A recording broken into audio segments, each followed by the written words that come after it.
আলহামদুলিল্লাহি রাব্বিল আলামিন ওয়াসসালাতু ওয়াসসালামু আলা সাইয়্যিদিল মুরসালিন আম্মা বা'দ ফাআউযু বিল্লাহি মিনাশ শাইতানির রাজীম বিসমিল্লাহির রহমানির রহিম আসসালাতু ওয়াসসালামু আলাইকা ইয়া রাসূলুল্লাহ ওয়া আলা আলিকা ওয়া আসহাবিকা ইয়া হাবিবাল্লাহ আসসালাতু ওয়াসসালামু আলাইকা ইয়া নবিয়্যাল্লাহ ওয়া আলা আলিকা ওয়া আসহাবিকা ইয়া নূরাল্লাহ। মাদানী চ্যানেলের দর্শকবৃন্দ, উপস্থিত হয়েছি আত্মিক ব্যাধি অনুষ্ঠানে। আর এই অনুষ্ঠানে আমরা কোনো একটি আত্মিক ব্যাধি নিয়ে আলোচনা করে থাকি। আর আজও এর ব্যত ঘটবে না। আজ আমরা একটি আত্মিক ব্যাধি নিয়ে আলোচনা করব, আর সেটা হচ্ছে আল্লাহ ছাড়া মাখলুকের প্রতি ভরসা রাখা। এটাও একটা আত্মিক ব্যাধির অন্তর্ভুক্ত। মাদানী চ্যানেলের দর্শকবৃন্দ, আমাদের আলোচনা শুরু করার পূর্বে আমরা প্রথমে দুরূদ শরীফ পাঠ করার ফজিলত শ্রবণ করে নিই। ইমাম গজ্জালী রাহমাতুল্লাহি তাআলা আলাইহির একটি প্রসিদ্ধ কিতাব মুকাশাফাতুল কুলুব। এই কিতাবের প্রথম পৃষ্ঠার মধ্যে ইমাম গজ্জালী রাহমাতুল্লাহি তাআলা আলাইহি দুরূদ শরীফের ফজিলত লিখেন যে আল্লাহ সুবহানাহু ওয়া তাআলা একজন ফেরেশতা সৃষ্টি করেছেন, আর সেই ফেরেশতার উচ্চতা তার মাথা সপ্তম আকাশ পর্যন্ত রয়েছে, আর তার পা সপ্তম জমিন পর্যন্ত বিস্তৃত রয়েছে, আর তার ডানা পাখা পূর্ব থেকে পশ্চিম পর্যন্ত বিস্তৃত। আর ইমাম গজ্জালী রাহমাতুল্লাহি তাআলা বলছেন, যখন কোনো ব্যক্তি রাসূল করিম সাল্লাল্লাহু আলাইহি ওয়াসাল্লামের প্রতি দরুদ শরীফ পাঠ করে, তখন ওই ফেরেশতার কাজ কি? তিনি লেখেন যে আরশে আজিমের নিচে সিদরাতুল মুনতাহা রয়েছে, আর তার নিচে একটা বাহরে নূরের নদী রয়েছে, নূরের সমুদ্র রয়েছে। কাজেই যখন কোনো ব্যক্তি রাসূল করিম সাল্লাল্লাহু আলাইহি সাল্লামের প্রতি দরুদ শরীফ পাঠ করে, তখন ওই ফেরেশতা ওই সমুদ্রের মধ্যে ডুব দেয়, আর ডুব দেওয়ার পরে তার ডানা পাখা একটু ঝাড়া দেয়। মাদানী চ্যানেলের দর্শকবৃন্দ, একটু চিন্তা করে দেখুন যে ফেরেশতার উচ্চতা যদি তার মাথা সপ্তম আকাশ পর্যন্ত, আর পা সপ্তম জমিন পর্যন্ত বিস্তৃত, ডানা পাখা পূর্ব থেকে পশ্চিম পর্যন্ত বিস্তৃত, ওই ফেরেশতা যখন নূরে সমুদ্রে ডুব দেবে আর যখন সে ঝাড়া দেবে, তখন কতগুলো ফোঁটা পতিত হবে আমাদের ধারণার বাইরে। আল্লাহু আকবার। ইমাম গজ্জালী রাহমাতুল্লাহি তাআলা বলছেন, তো ওই ফেরেশতা যখন ডানা পাকা ঝাড়া দেয় আর যে ফোঁটাগুলো পতিত হয়, সে প্রত্যেকটা ফোঁটার বিনিময়ে আল্লাহ সুবহানাহু ওয়া তাআলা একজন করে ফেরেশতা সৃষ্টি করেন। আর যতগুলো ফেরেশতা সৃষ্টি হয়, ওই ফেরেশতাদের কাজ হচ্ছে যে ব্যক্তি রাসূল করিম সাল্লাল্লাহু আলাইহি সাল্লামের প্রতি দরুদ শরীফ পাঠ করেছে তার জন্য মাগফিরাতের দোয়া করতে থাকা। আল্লাহু আকবার। মাদানী চ্যানেলের দর্শকবৃন্দ, দেখুন দরুদ শরীফ পাঠ করার কেমন ফজিলত রয়েছে। আমরা নিয়ত করি আমরা প্রত্যেক দিন রাসূল করিম সাল্লাল্লাহু আলাইহি সাল্লামের প্রতি দরুদ শরীফ পাঠ করব। আর কোনো ব্যক্তি যদি প্রত্যেক দিন 1000 বার দরুদ শরীফ পাঠ করে, ওই ব্যক্তি ততক্ষণ পর্যন্ত মরবে না যতক্ষণ না সে দুনিয়াতে থেকে জান্নাত দেখে না নেয়। আর দরুদ শরীফ পড়তে কতক্ষণ সময় লাগে? সাল্লাল্লাহু আলাইহি ওয়াসাল্লাম, সাল্লাল্লাহু আলা মুহাম্মদ যদি পাঠ করি, দরুদ শরীফ হয়ে যায়। এটা পড়তে প্রায় আপনার যদি 1000 বার পাঠ করেন, তাহলে দেখা যাবে 20 মিনিট বা 25 মিনিটের মধ্যে আপনার 1000 বার পাঠ করা হয়ে যাবে। মাদানী চ্যানেলের দর্শকবৃন্দ, আমরা কত সময় আমরা আমাদের সময়কে বিনষ্ট করে ফেলি, অযথা কথাবার্তায় আমরা শেষ করে ফেলি। আমরা অযথা কথাবার্তায় আমাদের কথাবার্তায় আমরা ব্যস্ত না থেকে আমরা চেষ্টা করি যেন আমরা আমাদের মুখকে আল্লাহ তাআলার জিকির দ্বারা যেন ভরপুর রাখি। রাসূল করিম সাল্লাল্লাহু আলাইহি সাল্লামের প্রতি দুরূদ পাঠ দ্বারা আমরা যেন সিক্ত রাখি। আল্লাহ তাআলা যেন আমাদেরকে এই তৌফিক দান করুক। মাদানী চ্যানেলের দর্শকবৃন্দ, আজকের যে বিষয়টা ছিল যে আল্লাহ ছাড়া সৃষ্টির প্রতি ভরসা রাখা, এটাও একটা আত্মিক ব্যাধির অন্তর্ভুক্ত। আমরা পর্যায়ক্রমে এর সংজ্ঞা এবং কোরআনে কারীমের মধ্যে এই ব্যাপারে কী দিক নির্দেশনা রয়েছে, হাদিসে কারীমার মধ্যে কী দিক নির্দেশনা রয়েছে, এবং বুজুর্গানের দিনের আকওয়াল এর মাধ্যমে কী দিক নির্দেশনা রয়েছে, এবং এটা কেন হয়, এ থেকে বাঁচার উপায় কি, এ সম্পর্কে আমরা আজকে আলোচনা করব। আল্লাহ সুবহানাহু ওয়া তাআলা ৪র্থ নং পারার সূরা আলে ইমরানের মধ্যে ইরশাদ করেন, ওয়া শাবিরহুম ফিল আমর, তাদের সাথে মুআমালাতের মধ্যে পরামর্শ করো। ফাইদা আজামতা যখন তুমি কোনো সিদ্ধান্ত গ্রহণ করো ফাতাওয়াক্কাল আলাল্লাহ, তখন তুমি আল্লাহর প্রতি ভরসা রাখো। ইন্নাল্লাহা ইউহিব্বুল মুতাওয়াক্কিলিন, নিশ্চয় আল্লাহ তাআলা ভরসাকারীদেরকে ভালোবাসেন। আমাদের যারা দর্শকবৃন্দ, দেখুন এই আয়াতে কারিমার মধ্যে আল্লাহ তাআলা ভরসার ব্যাপারে উল্লেখ করেছেন। সদরুল আফাজিল হযরত আল্লামা মৌলানা সৈয়দ মোহাম্মদ নাঈমউদ্দিন মুরাদাবাদী রহমতুল্লাহি তাআলা আলাইহি খাজাইনুল ইরফানের মধ্যে এই আয়াতে মোবারকার আলোকে ইরশাদ করেন যে তাওয়াক্কুলের অর্থ হচ্ছে আল্লাহ তাবারক ওয়া তাআলার উপর বিশ্বাস রাখা আর নিজের কাজকে আল্লাহ তাআলার সুপর্দ করে দেওয়া। আর প্রত্যেক মানুষের, প্রত্যেক বান্দার উচিত তার কাজের ক্ষেত্রে আল্লাহ তাআলার প্রতি ভরসা রাখা। কিন্তু এর এগেনস্টে যদি আল্লাহর প্রতি ভরসা না রেখে সে যদি মাখলুকের প্রতি ভরসা রাখে, দেখুন শিফা দানকারী আল্লাহ তাআলা, শিফা দানকারীকে আল্লাহ তাআলা, কিন্তু আসবাব গ্রহণ করতে হয়, ওষুধ খেতে হয়। হাদিসে মোবারকের মধ্যে কী রয়েছে আমরা একটু শুনি। হযরত সাইয়েদুনা ইমরান বিন হুসাইন রাদিয়াল্লাহু তাআলা আনহু থেকে বর্ণিত যে রাসূলুল্লাহ সাল্লাল্লাহু আলাইহি ওয়াসাল্লাম ইরশাদ করেন, যে ব্যক্তি আল্লাহর উপর ভরসা করে আল্লাহরই সে হয়ে যায়, তখন আল্লাহ আযজা ওয়া জাল্লা তার প্রত্যেক কাজের জন্য যথেষ্ট হয়ে যান আর তাকে সেখান থেকে রিজিক দান করেন যেখানে তার ধারণাই নেই। আর যে দুনিয়ার উপর ভরসা করে সে দুনিয়ারই হয়ে যায় আর আল্লাহ তাআলা তাকে দুনিয়ারই বানিয়ে দেয়, সে দুনিয়ার হয়ে থেকে যায়, দুনিয়ারই হয়ে যায়। মাদানী চ্যানেলের দর্শকবৃন্দ, আমরা আল্লাহ তাআলার প্রতি ভরসা রাখি। খালিক আযজা ওয়া জাল্লাকে একেবারে ভুলিয়ে কেবল মখলুক অথবা উপায় আসবাবের উপর বিশ্বাস করা খুবই নিন্দনীয় আর ধ্বংসের কারণ। প্রত্যেক মুসলমানের তা থেকে বাঁচা একেবারে আবশ্যক। একটা ঘটনা মনে পড়ছে, হযরত সাইয়েদুনা ইয়াকুব বসরি রাহমাতুল্লাহি তাআলা আলাইহি ইরশাদ করেন, আমি একদিন হেরেম শরীফের মধ্যে 10 দিন পর্যন্ত ক্ষুধার্ত ছিলাম আর ক্ষুধার জ্বালায় একেবারে দুর্বল হয়ে গেলাম। আমার খেয়াল আসলো আমার উচিত যে আমি যেন একটু উপত্যকার দিকে চলে যাই, হয়তোবা সেখানে কোনো খাবার পাওয়া যাবে।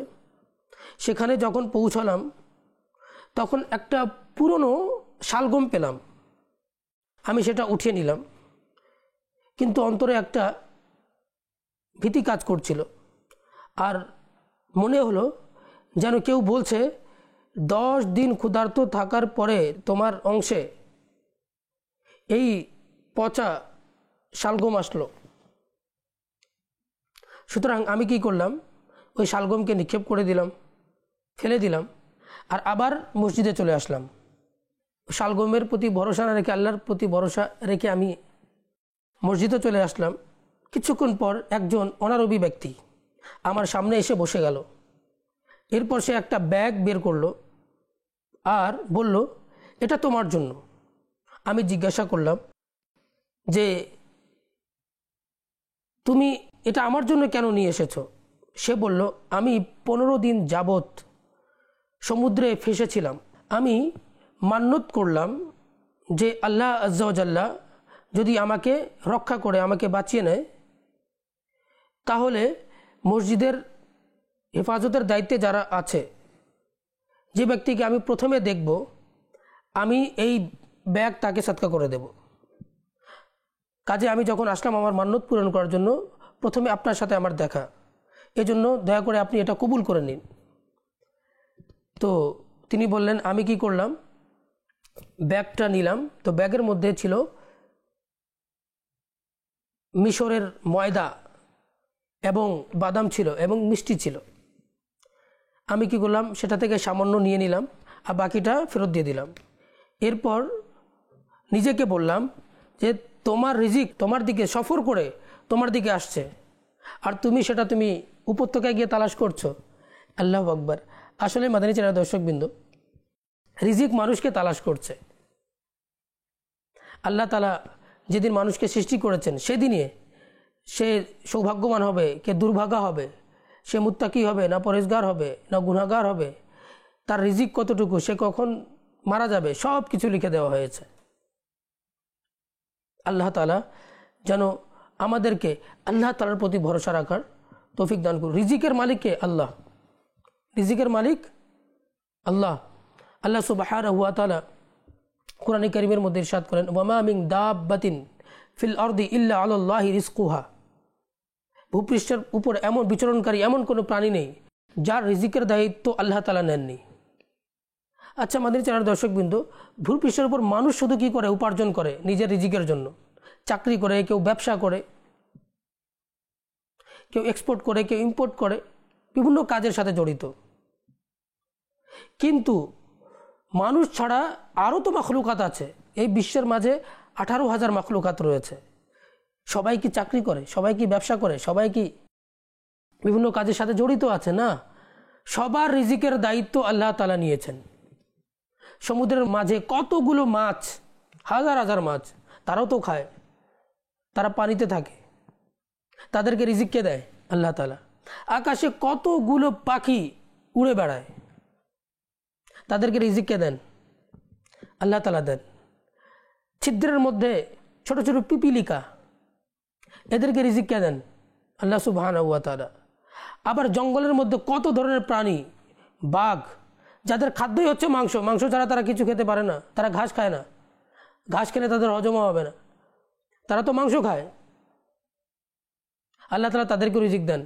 বাঘ আছে, সিংহ আছে, আবার হাতির আবার খাবার, আল্লাহ তাআলা তাদেরকেও রিজিক দান করেন। জঙ্গলের মধ্যে কত ধরনের প্রাণী, সবাইকে আল্লাহ তাআলা রিজিক প্রদান করছেন।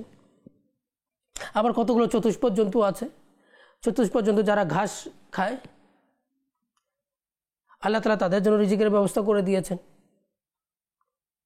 আবার ছোট ছোট পোকা মাকড় আছে, আল্লাহ তাআলা তাদেরকেও রিজিক দান করছেন। তো সবার রিজিকের দায়িত্ব আল্লাহ তাআলার উপর রয়েছে। আল্লাহ তাআলা সবাইকে রিজিক দান করবেন।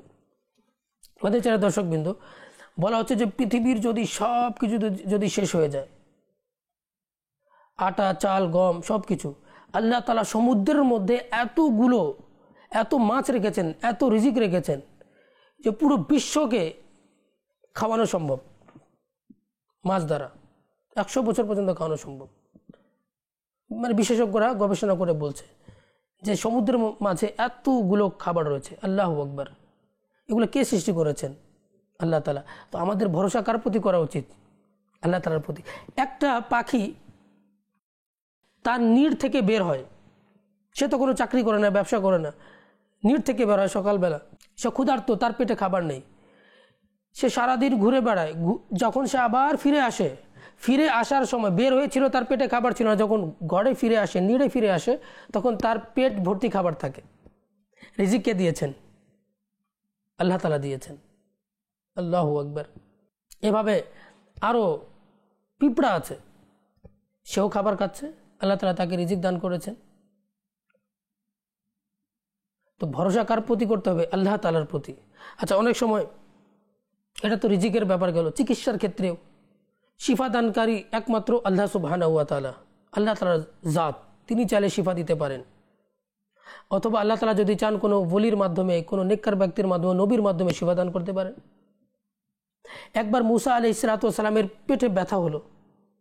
আল্লাহ তাআলা ওহী করলেন, হে মুসা আলাইহিস সালাম, আপনি অমুক জায়গায় চলে যান, সেখানে গিয়ে তরুলতা ছিল বা কোনো ছিল, সেটা খান, আপনি আরোগ্য লাভ করবেন। মুসা আলাইহিস সালাম গেলেন, যাওয়ার পরে সেটা আহার করলেন। মুসা আলাইহিস সালামের পেটের ব্যথা ভালো হয়ে গেল। আবার কিছুদিন পর যখন আবার পেটে ব্যথা হলো, মুসা আলাইহিস সালাম আবার গেলেন, যাওয়ার পরে ওই উদ্ভিদটা খেলেন, কিন্তু এবার পেটের ব্যথা ভালো হয়নি। আল্লাহ তাআলাকে তিনি জিজ্ঞেস করেন, হে আল্লাহ, এমনটা কেন হয়েছে? এর আগে তো আপনি বলেছিলেন যে অমুক উদ্ভিদ খেলে পেটের ব্যথা ভালো হয়ে যাবে, এবার হয়নি কেন? আল্লাহ সুবহানাহু ওয়া তাআলা বললেন যে তখন তো আমি এটার মাঝে শিফা দান করেছিলাম, বিধায় তুমি সুস্থতা লাভ করেছিলে। এবার তো তুমি আমাকে না বলে সেখানে গিয়েছো, আমি তাতে শিফা রাখিনি। অনেক সময় একটা ওষুধ, ওই ওষুধ দিয়ে সবার রোগ, ওই একই রোগটা ভালো হয়ে যাচ্ছে, আবার অনেকের আবার হয় না, একই রোগ। আল্লাহ তাআলা যখন চান তাকে সুস্থতা দান করেন। যদি সুস্থতা দিতে না চান, যে ওষুধ এবং রোগীর মাঝখানে আল্লাহ তাআলা একটা পর্দা রেখে দেন, আর ওই রোগী সুস্থ হয় না। কাজেই মাদিচেরা দর্শকবৃন্দ, আমাদেরকে সবসময় আল্লাহর উপর ভরসা রাখতে হবে। হ্যাঁ, তবে এমন না যে আল্লাহর উপর ভরসা করেছি ওষুধ খাবো না, আমার জ্বর হয়েছে, আমার অমুক রোগ হয়েছে, আমি তো আল্লাহর প্রতি ভরসা রাখি, আল্লাহ আমাকে সুস্থ করে দিবেন। না, এরকম কাজ করা যাবে না। আল্লাহর প্রতি ভরসা না রাখা কুফরি। আর উপায়কে অবলম্বন না করে শুধুমাত্র আল্লাহ তাআলার প্রতি ভরসা রাখা, যে আমি ওষুধ গ্রহণ করব না, আল্লাহ আমাকে ঠিক করে দিবে, এটা হচ্ছে পথভ্রষ্টতা। আমাদেরকে কি করতে হবে মাদ্রাসার দর্শকবৃন্দ? আমাদেরকে আসবাব গ্রহণ করতে হবে। আমার জ্বর হয়েছে, আমি গিয়ে ওষুধ নেব, ওষুধ গ্রহণ করব, আর আল্লাহ তাআলার প্রতি ভরসা রাখবো। ওষুধ আমি গ্রহণ করে নিয়েছি, মৌলা এখন তুমি সুস্থ করে দাও। ওষুধও গ্রহণ করতে হবে, সাথে সাথে আল্লাহর প্রতি ভরসা রাখতে হবে। দুটাই করতে হবে, কোনো একটাকে বাদ দেওয়া যাবে না। আল্লাহ তাআলা যেন আমাদেরকে বোঝার তৌফিক দান করুক। রাসূল করিম সাল্লাল্লাহু আলাইহি ওয়াসাল্লামও নিজের চিকিৎসা নিয়েছেন। রাসূল করিম সাল্লাল্লাহু আলাইহি ওয়াসাল্লাম শেষ জীবনে অসুস্থ যখন হয়ে পড়লেন, অনেক চিকিৎসকরা এসে চিকিৎসা করত। আর মানুষের প্রতি ভরসা করার আসল কারণটা হচ্ছে যে আল্লাহ তাআলার প্রতি ভরসা না থাকা। আর মাখলুকের প্রতি পুরোপুরি ভরসা করা, আর মানুষের প্রতি দীর্ঘ প্রত্যাশা রাখা, তার সাথে সম্পৃক্ত হয়ে যাওয়া, আর মানুষকেই কেবলমাত্র সফলতার মাধ্যম মনে করা, এটা হচ্ছে আল্লাহর প্রতি তাওয়াক্কুল না হওয়ার এটা আলামত। এর চিকিৎসা হচ্ছে বান্দা যেন সব সময় তার খালিক এবং মালিকের প্রতি ভরসা রাখে, তার রহমতের প্রতি ভরসা রাখে, এবং সব সময় এই মন মানসিকতা যেন বানায় যে মাখলুকের প্রতি আমি ভরসা করছি, সেই মাখলুককেও আল্লাহ তাআলা সৃষ্টি করেছেন। কাজেই খালিককে ছেড়ে দিয়ে মাখলুকের প্রতি ভরসা করাটা আহমকি ছাড়া আর কিছুই নয়। আল্লাহর প্রতি ভরসা করাটা হচ্ছে কি যে সফলতা অর্জনের মাধ্যম। মানে যারা দর্শকবৃন্দ, আবার অনেক লোক আছে গুনাহ হয়ে যায়, গুনাহ হয়ে গেছে, সে মনে করছে যে তার গুনাহ কোনোদিন ক্ষমাই হবে না, কিন্তু এমনটা নয়। যদি কোনো মানুষ সত্য অন্তরে যদি তওবা করে, আল্লাহ তাআলা অবশ্যই তওবাকে কবুল করবেন। হে আমার বান্দারা, তোমরা নিরাশ হয়ো না, তোমরা নিরাশ হয় না, আল্লাহ তাআলা তোমাদের গুনাহকে ক্ষমা করে দিবেন। কিন্তু কি করতে হবে? বান্দাকে সত্য অন্তরে তওবা করতে হবে, আল্লাহর প্রতি ভরসা রাখতে হবে। এখন মনে করছে যে আমি এত গুনাহ করে ফেলেছি, আল্লাহ কোনোদিন আর গুনাহ ক্ষমাই করবে না, এই জন্য আমি গুনাহই ছাড়বো না। না মাদ্রাসার দর্শক, এরকম করা যাবে না। অনেক আল্লাহর ওলি পৃথিবীতে হয়েছেন যারা আগে গুনাহের কাজ করতেন, গুনাহ করতেন, কিন্তু পরবর্তীতে সত্য অন্তরে তওবা করে তারা আল্লাহর ওলি হয়ে গেছেন, নেককার হয়ে গেছেন, পরহেজগার হয়ে গেছেন। যেমন হযরত ফুজাইল বিন আয়াজ রাহমাতুল্লাহি তাআলা আলাইহি, ইনি তার পূর্ববর্তী জীবনে ডাকাত ছিলেন, কিন্তু কোরআনে কারীমের তিলাওয়াত শুনে তার অন্তর পরিবর্তন হলো, তিনি গুনাহ থেকে তওবা করে নিলেন এবং তিনি যুগশ্রেষ্ঠ আল্লাহর ওলিতে পরিণত হয়ে গেলেন। ইব্রাহিম বিন আদহাম রাহমাতুল্লাহি তাআলা আলাইহি, ইনি বাদশা ছিলেন, তিনি কি করলেন? গুনাহ থেকে তওবা করে তিনি ফাকিরি ইখতিয়ার করলেন, আর তিনি যুগশ্রেষ্ঠ আল্লাহর ওলি হয়ে গেলেন। হাবিব আজামি, ইনি প্রথমে সুদের ব্যবসা করতেন, তিনি তওবা করলেন, তওবা করার পর সত্য অন্তরে তওবা করলেন, আল্লাহ তাআলা তার তওবা কবুল করলেন, তিনি যুগশ্রেষ্ঠ আল্লাহর ওলি হয়ে গেলেন। হযরত মালিক বিন দিনার আগে মদ পান করতেন, কিন্তু আল্লাহ তাআলার কাছে তওবা করলেন, আর তওবা করার পরে তিনি যুগশ্রেষ্ঠ আল্লাহর ওলি হয়ে গেলেন। তো আল্লাহর প্রতি ভরসা রাখবেন, আল্লাহ গুনাহ ক্ষমা করে দিতে পারেন, তবে সত্য অন্তরে তওবা করতে হবে। আবার অনেকে মনে করে যে আমি তো গুনাহ করলাম, আবার তওবা করেছি, আবার গুনাহ করছি। তো বারবার তওবা করতে থাকুন, বারবার তওবা করতে থাকুন। অনেক সময় শয়তান প্ররোচনা যায়, তুমি তো গুনাহ ছাড়তেই পারছো না, তওবা করার কি দরকার? না, এরকম করা যাবে না, এটাও শয়তানের প্ররোচনা। বারবার তওবা করতে থাকুন, বারবার তওবা করতে থাকুন।